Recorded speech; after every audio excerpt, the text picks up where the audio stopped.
Hi, this is Don McAllister, and welcome to a special teaser edition of Screencasts Online made exclusively for macTV. This week's edition contains a clip of the latest Screencast Online Switcher tutorial, this week on the Finder, which is now available from Screencasts Online. If you want to see the extended version of the clip covering the Finder in depth, please visit the website or subscribe to the Screencast Online feed at iTunes. Just search for Screencasts or Screencasts Online in the iTunes podcast directory and subscribe to the usual desktop edition or the new iPod edition specially formatted for the iPod. So, here's a brief clip of the latest edition. Hi, this is Don McAllister and welcome to another episode of Screencasts Online. Now this is part 2 of the Mac Switcher series, looking at the basics of OS X Tiger. And in this episode we'll be looking at the Finder and some basic window handling. Now the Finder is the equivalent of Explorer in Windows and is probably one of the most significant differences between both platforms. So let's start off by looking at the Finder window.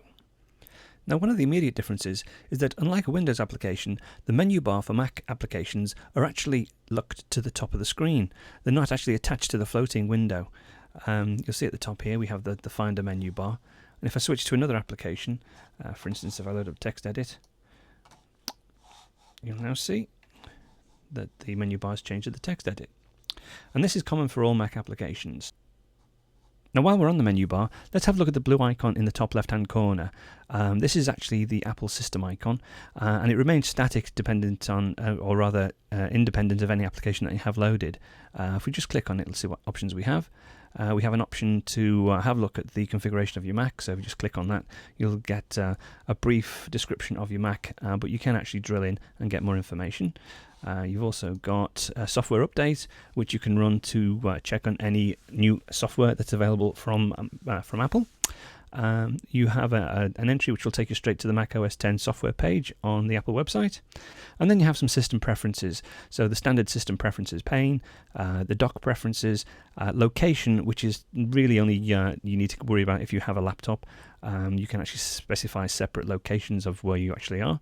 You have a recent items menu, so you can go quickly to any either recent applications or recent documents you've had open.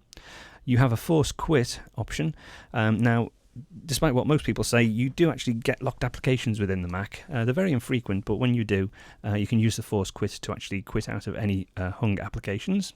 And then you have the section which allows you either to put the machine to sleep, to restart the machine, or to shut down, and then to log out. So let's go back to the Finder window, and we'll start with the top section. You have the window control buttons, as I discussed in the last episode. So you have a close button, a minimize button, and an optimize button or a zoom button. And then you have a number of icons. These icons enable you to navigate forwards and backwards through folders that you've been to previously. You have list views. Rather, you have 3 separate icons for the view. You have an icon view, a list view, and a column view.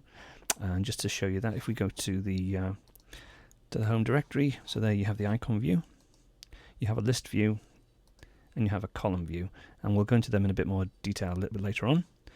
You also have an action menu, or rather the action button, and this actually, as you can see, it performs tasks with the selected item. So for instance, if I go back to, let's go to the, stay in the home directory, but with an icon view, with nothing selected, if I click on that, you'll see there are 4 options.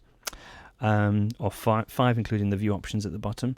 But if I actually select a folder, such as the music folder, you'll see that now changes. There are some extra additional items in there that I can actually do on that folder. But again, we'll look at that in a bit more detail a bit later on. As regards the window, also on the top row, you have a search button, or rather a search bar. And this can be used for creating smart folders. So if we just type in, for instance, DMG for disk image files, it's set up to look in my home directory, and it's found a single disk image file. So I can actually save that now as a smart folder. If we just save disk image, and we'll add it to the sidebar. I'll show you that again. And you'll notice down here we have a new smart folder called disk image. So let's go back to our home directory. As regards the window as well, you have a bar which can be moved backwards and forwards to resize.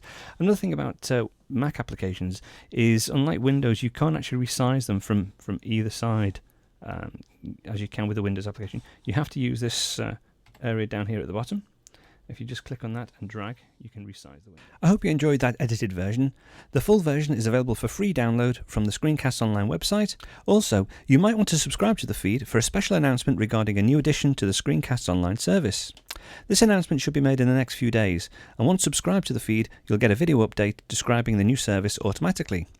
So please head over to www.screencastsonline.com, or again subscribe to the feed via iTunes. Just search for Screencasts Online. See you next week.